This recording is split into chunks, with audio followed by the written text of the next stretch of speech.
What is up, gamers? Your boy the Goods, and we are here for episode number 7 of Narcissu. We need to kick things up, so I'm going to be doing a lot more this time around. So let's get the fuck into it. The Route 1 that continued forever, the unknown places, the cars that would take me everywhere. I loved them. But no matter how much knowledge I accumulated, it was imagination. Reality, my heart, both steadily grew fragile.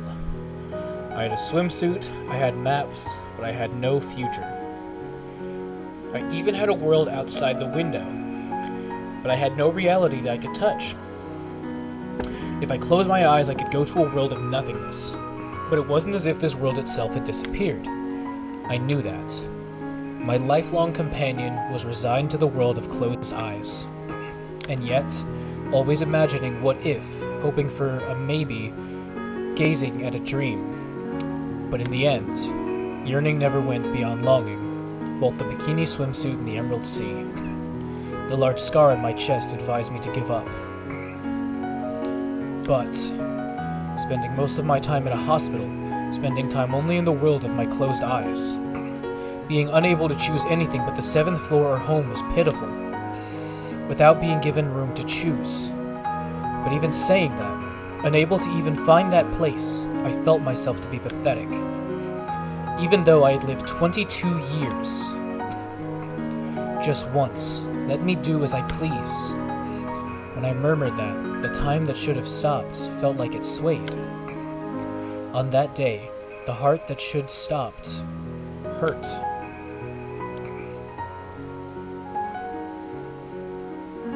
January 26, Route 1, Hiratsuka.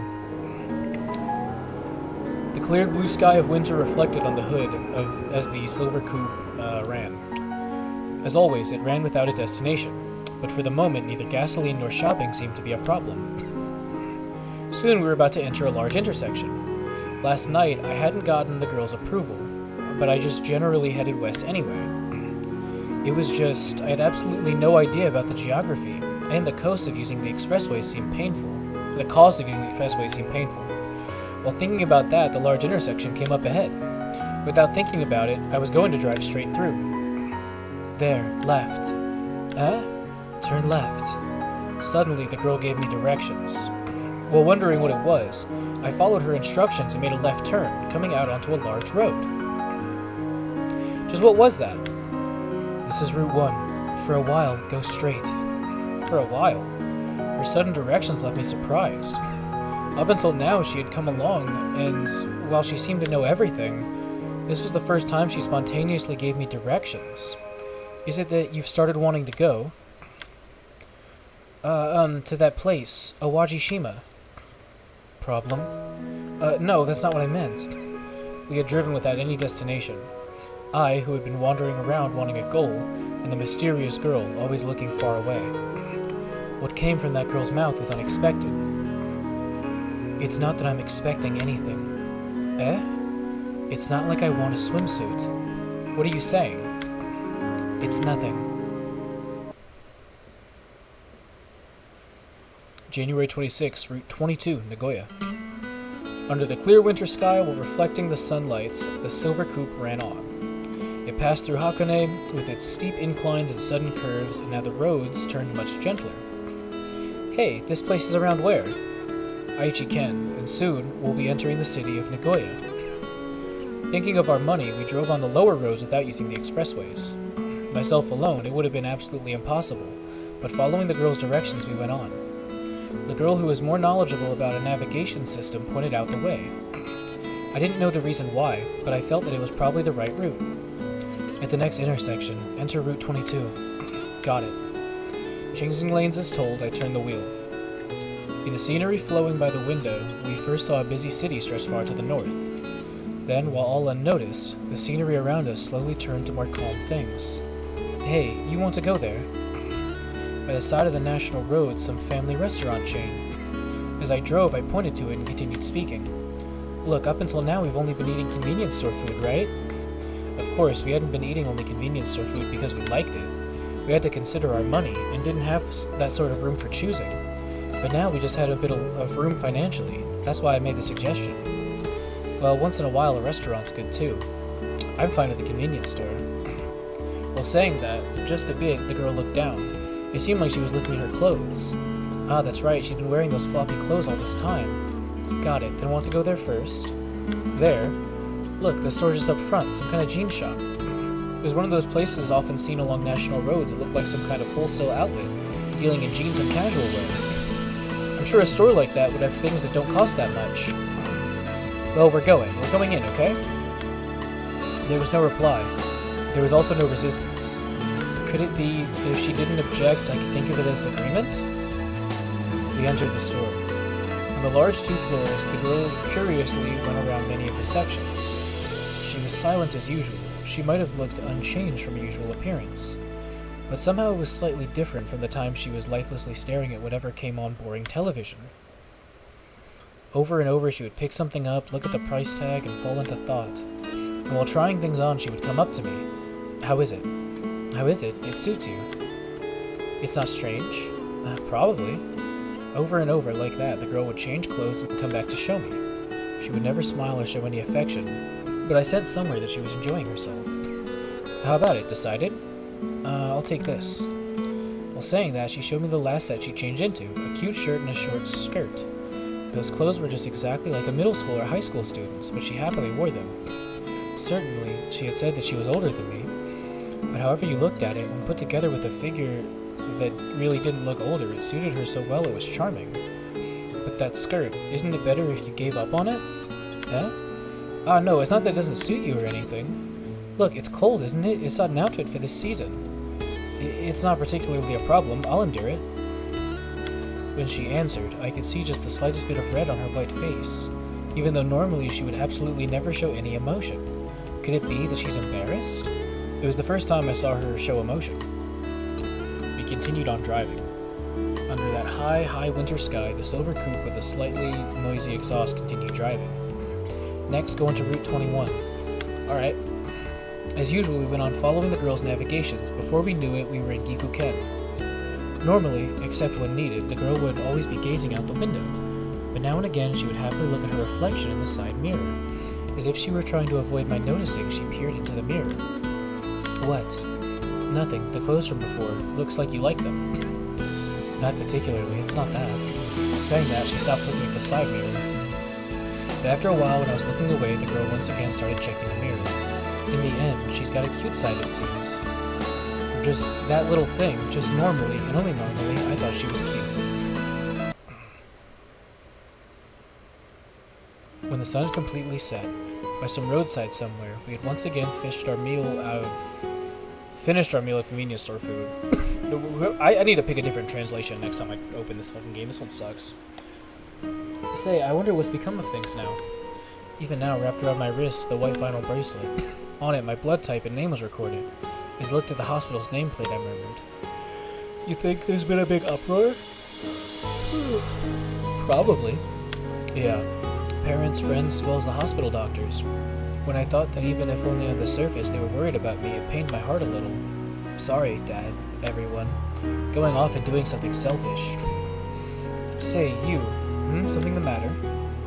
The first time you heard you were going to die, did you cry?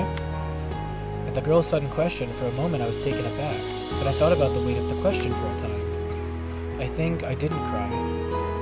Then why did you say, why only me? Oh, then did you say, why only me and curse fate? That, I don't really remember. In the beginning, I wasn't able to realize what was happening in reality.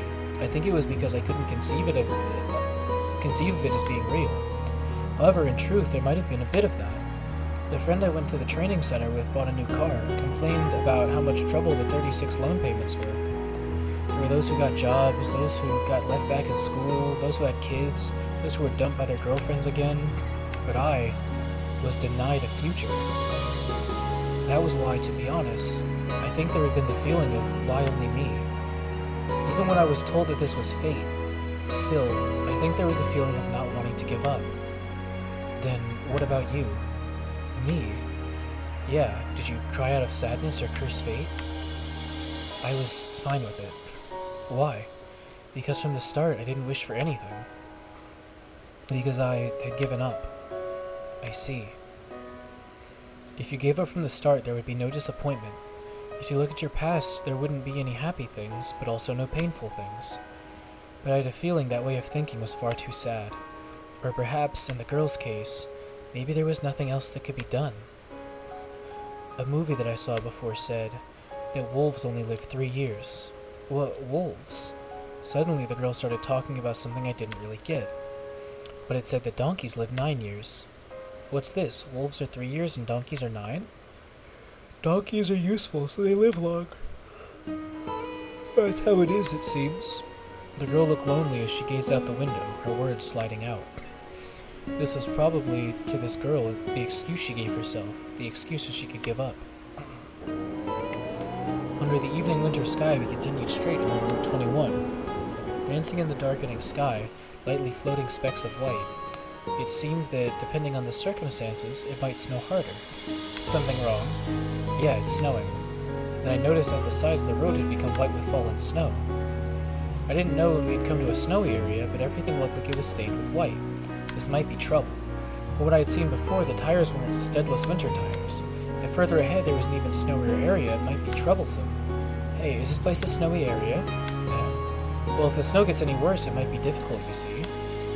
Even if the road surface wasn't covered in snow, in such a place, it wasn't surprising if the road froze over. And thinking about it, I hadn't learned anything outside of Instruction Center's textbook, and we might need to have chains put on. How about it, do you know? Up ahead is Sekigahara. I heard that the last time, what I wanted to know is whether this place gets heavy snow. I don't know. But for some reason, the girl answered with a lonely expression. From that expression, I felt something didn't match up. Even though she knew that much about roads, and also knew so much about this car, compared to that, it seemed like something she would definitely know. Alright, at any rate, I'll drive carefully. Yeah, they definitely did not translate this shit well. They just got a Japanese guy that, kinda knew English. The shoreline. We got out of the car and gazed at the lake. Blown by the strong wind here and there, white snow even stained the frozen lake surface. And in that, facing what seemed like the sea's edge, the girl slowly started walking. It was a scene that occurred before. Say, what do you think? That if you continue into the sea like this, would you die comfortably thing? I have a feeling it would be more comfortable than the sea. I don't see the basis for that answer. Well, seawater is salty and your body would float, wouldn't it? That's impressive reasoning. With the cold north wind and the falling snow, the two of us exchanged words where one couldn't tell whether we were serious or joking.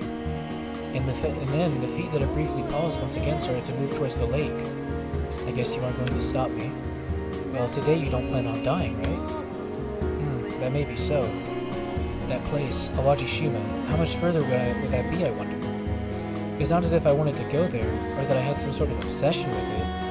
However, even though we had both been wandering around with no purpose now, we found ourselves with a place to aim for. Even if, without me stopping her, the girl's feet remained one step before the water's edge. I was sure that's how it was.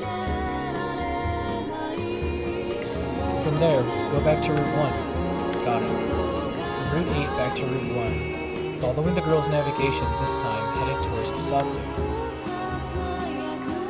Say, right now, is our money fine?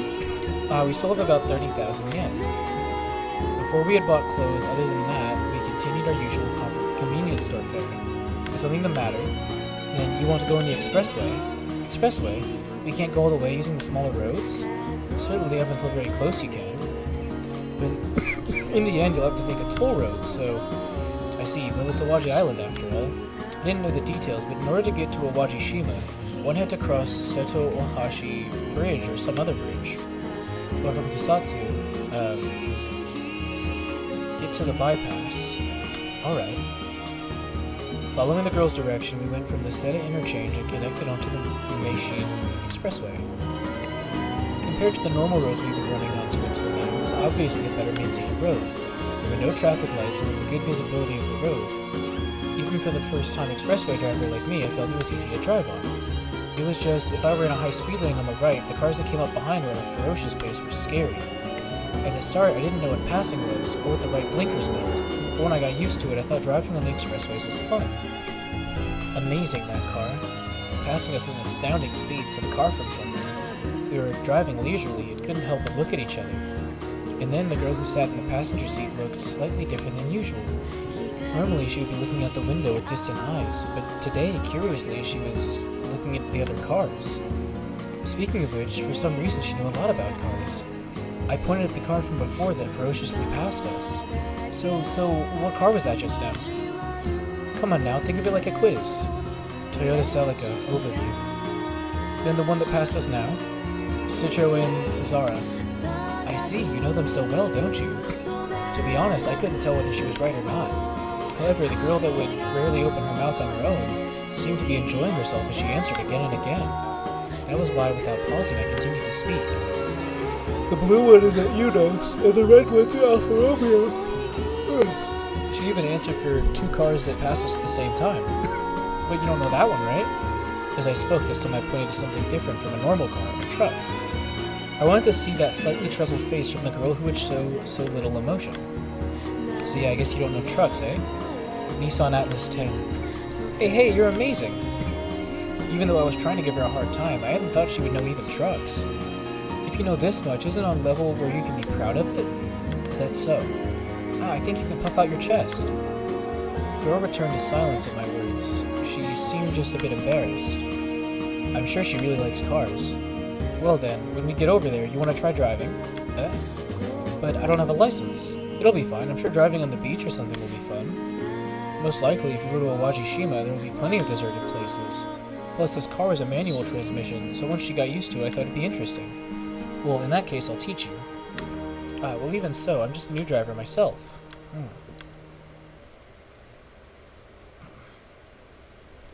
Alright, Chapter 6, Echo. I'm gonna do this one. I think I have to click it. I'm gonna do this one, and then I'm gonna end the episode after this one, and then the next episode is gonna be 7 and 8, and that'll finish the game. And then we'll move on to 2. Because I'm looking at it right now, the next one, I think I'm good, and I just have to, I gotta do, 30-minute episodes. I don't know if I'm gonna be able to finish 2 in time. I might have to do, Wednesdays. We'll see what happens. When that high sun was just misting over, the silver coupe continued to run along the expressway. Soon we would be at Katsuragawa parking area. Moving slower, we drove in what could be called a slow resting pace. Say, you want to take a break next? What's wrong? Looks like I'm a bit tired. I see. It wasn't too surprising. Just before she had been so excited. And originally we were even more sick than ordinary sick people, so it's probably natural. Well, I'll go buy you something. Alright, I'll go buy them quick. I closed the door with a slam. Rushing over to a nearby shop, I bought things that weren't too different from what I would buy at a convenience store. Here, a Pocari and a nigiri. That, and also the fries. Those were the words of her reply, but the girl just took them and didn't move to eat. Even though normally she would have started eating the fries first. You alright? Is it that you're starting to feel bad? My medicine has run out is all. I see. Her medicine ran out. That was something I feared. Well, no, it was something that could easily be imagined from the moment we left the hospital. Of course, I hadn't forgotten about it on purpose. Up until now, I hadn't thought about it. I hadn't even the sense to think about it. Since when? When did your medicine run out? Last night. Then it's almost been an entire day. In my case, I had been told by the doctors that 2 days without taking any was my limit. Most likely, the girl's case was similar. Now that I thought about it, since the day we left the hospital, 8 days had already passed. The amount of medicine that we carried on hand, I could have seen that sooner or later we would wind up like this. Right now, what should I do? Say, I don't like the 7th floor. I know, then you don't want a home either, right? Once again, the silver coupe ran on. In the end, I got off the expressway at the next exit. It wasn't that it would help or anything, and I wouldn't be able to do anything while on it. From the bleak expressway exit, I continued driving towards an urban area. Then I searched, not for a small-town doctor, but a large hospital. More precisely, I was looking for the pharmacies that are near large hospitals. To be honest, going to a hospital may have been the best thing. If it were normal sickness without any hesitation, I would have done so. However, we were residents of the 7th floor. The vinyl identification bracelets wrapped around our wrists were white. And also, we were people who had fled from the 7th floor. While thinking about that, I peered around while gripping the wheel. I was sure that a pharmacy near a large hospital should have most things. Found one.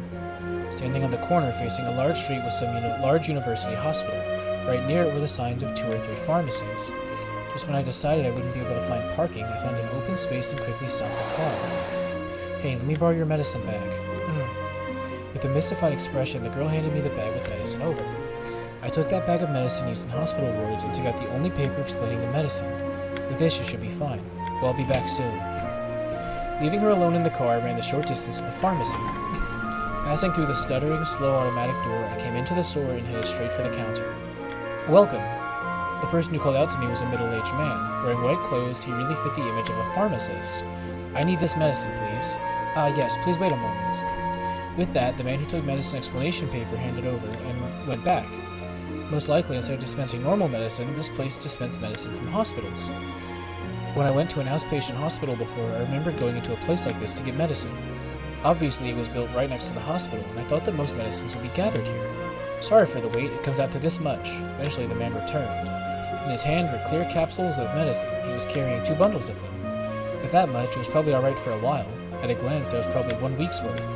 And then as I was taking my wallet, before that, may I have your prescription?"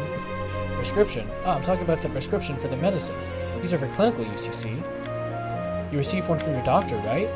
I hadn't expected this. "Well, no, thinking about it calmly, these weren't over-the-counter items. You couldn't buy these normally." "Is something the matter?" No, I faltered, and the man in white began to lay increasingly suspicious eyes on me. "Wait, that's..." Noticing the white bracelet wrapped around my wrist, and the words that were written on it. My name, blood type. He was trying to read the name of the hospital. My hands moved. The medicine left the glass counter. Reflectively, I grabbed the whole pile. "Hey, wait!" The man behind the counter gave a great shout. I heard that voice behind me, but I was already running. It was only 5 meters from the shop exit. Unable to gain steady footing, I was stumbling, but even then I ran on a daze. And coming into the stuttering, slow automatic door, I was making to leave the store. At that time, ow, damn it! Suddenly, for a moment, my awareness turned white. I slammed my head into the edge of the automatic door with enough force that seemed to have cracked. While shaking my wobbling head, I reached out with a hand and opened the automatic door that had stopped partially open. And when I got out of the store, I began running. I hadn't let go of the bags of medicine I'd been holding. Unable to help myself, I was out of breath. I wound up raising my chin up. It was only a few tens of meters to the car, but I felt awfully long. It didn't seem like anyone was chasing me, but I didn't have the luxury of looking back to check. If I were caught, what would happen to her? Alone in the car, she'd probably sit forever, waiting for my return. As I thought about that, for some reason, I ran in earnest. While staggering and out of breath, thinking that this was my full strength, in spite of myself, I felt it was sad. I slammed the car door shut behind me. As if collapsing, I fell into the seat, panted heavily as I tore the car onto the road. Clearly more than the other day at the pachinko parlor, I became aware of how my strength had slipped. And then, checking the rearview mirror, it looks like I had been cut by the glass. A bit of blood was flowing from my forehead. Probably if it's just this much, it'll stop soon. While driving, I lightly pressed some pocket tissues on it. "Are you alright?" "Yeah, I'm fine." "But you're bleeding." "Don't worry about that, it's nothing." To the girl directing a worried face toward me, I waved my hand telling her not to worry. With my left hand holding the wheel, I handed her a bundle of medicine. "Here, take your medicine." With this, I thought we'd be fine for the moment. At least it would probably hold out for a week. But when this runs out, what would happen? It was good that today had been a success by chance, but it was clear that my own strength was declining every day. Originally, we didn't have a goal or a place to go. Because we had no desires, we had no fear of losing anything. And now things were different. With this birth of purpose, and the fear of loss was also born.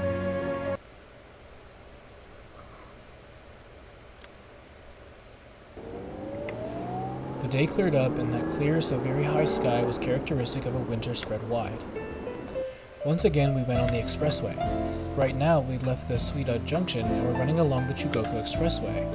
Hey, what's the next one? From the Kobe Junction. Got it, the Sanyo Expressway, right? Following the girl's direction, the silver coupe ran. Coming all the way here, the signs along the way were occasionally showing the words Awajishima. Since the day we escaped the 7th floor, the odometer had already passed 900 kilometers. It seemed unthinkable we'd gone so far. Considering our destination, it was just a short distance. Then what appeared before us was a large bridge. This is the Akashi Kaikyo Bridge. It's an amazing bridge, isn't it? The two of us couldn't help but be impressed. It was as if it ran atop the sea forever. And then after we drove for a while, right in the middle of the bridge here and there, cars were stopped and people could be seen. Most likely those were tourists who got out of their cars to take commemorative photos. Imitating those people, I pulled the car to a stop along the side of the road. Stopping is prohibited here. Well, if it's just for a bit, it's probably fine. Besides, from what we've seen, a number of other cars that stopped in the same way. Come now, let's go out for a bit and have a look. I'm sure it's got an amazing view. Alright. She sounded a bit reluctant still, but the girl got out of the car to join her. A strong, cold wind whistled atop the bridge. It's colder than you'd think, isn't it? Since normally we wouldn't come out of the car, we felt it all a bit more. In contrast to us, further down, there were two people that seemed to be a couple. It looked like they were taking commemorative photos and raising happy voices that even we could hear. Looking around closer, other than those two, there were families in groups taking photos. Commemorative picture, eh? Certainly for a place like this, one was necessary. Speaking of which, what's wrong? Wait a sec. I was certain that there had been a camera. For the first time I'd searched the car, I remember I found a cheap disposable camera. At the time, from what little I saw, I thought there were a few shots left. Pulling out the camera, I checked the film. Wonderful, there are still 2 shots left. Sorry for the wait. Look, I'll take one of you. A picture, since we're here after all. No, don't say that. Strike a pose for me or something. As I spoke, I rated the camera, pointing it at her. Come now, try and make a bit of a happier face.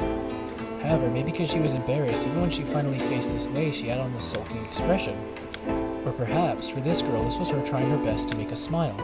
As I thought about that, I made ready to shoot the camera when... Excuse me, could you take a picture of us?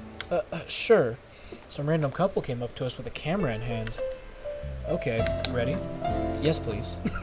Happily, the two hugged shoulders, and the two of them smiled. I placed the two of them in the viewfinder and hit the shutter. The shutter clicked. Thank you very much.